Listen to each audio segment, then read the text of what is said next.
Hello, and welcome to The Workshop, where my brother and I share different command block and redstone-based creations that we have developed for vanilla Minecraft. The first creation I would like to share with you is foundational to what I have planned for future developments, the Workbench plugin. This plugin is based on the Command Freaks video on relative, multiplayer-friendly custom crafting. Without finding this video, I never would have realized that this kind of custom crafting was possible in vanilla Minecraft. So I highly recommend that you check it out using the link in the description. The Workbench plugin can be imported into any world using MC-Edit. Once activated, it allows for the setup of custom crafting recipes using resources already available to players in the overworld. This plugin uses only relative commands, so it will work anywhere in the world as long as the plugin is operating in the world spawn chunks. If you would like to learn more about working with spawn chunks, a link will be provided in the description to an excellent resource. Remember, before using any command block-based creations in a new world, you will want to set up the world's game rules so that your chat will not be spammed every time a command is run. This is extremely important when you are using systems like this one, which runs on a fast clock. Just type in /gameruled command block output false and /gamerule log admin commands false if you are setting the world up on a server. If you are on single player and have cheats enabled, you will only need to use the first command. Once you have successfully imported the Workbench plugin into your world spawn chunks, you will need to activate it using the lever. The Workbench plugin is designed to automatically install the necessary scoreboard parameters upon activation, and will uninstall completely when deactivated using the same lever. To create a workbench for custom crafting, you will need a crafting table and a dropper.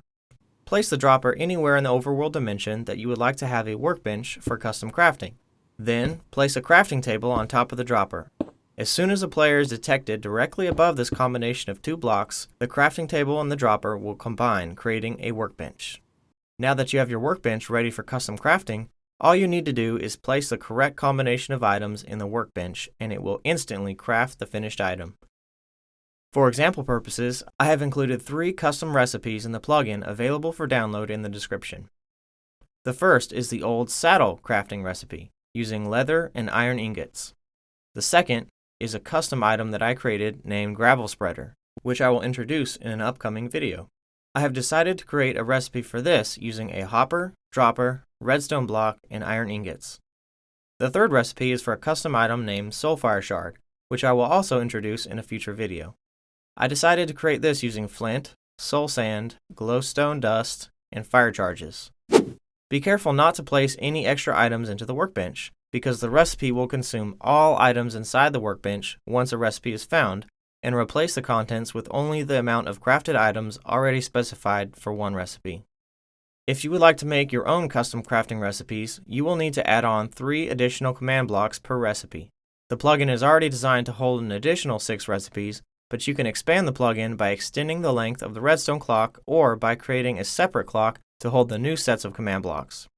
It is important to note that workbenches already placed in the world will not have the ability to craft custom recipes created after they were placed.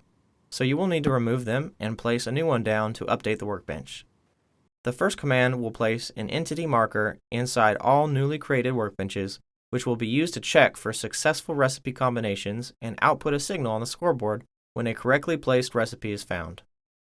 The second will test for a successful recipe on the entity marker, and the third will replace the contents of the workbench with a crafted item after a completed recipe was found. That's it for this episode of The Workshop. Thanks for watching. If you saw something useful, let me know by leaving a like, and if you would like to see more creative content, make sure to subscribe. I'm Dark Kodiak, and I'll see you next time.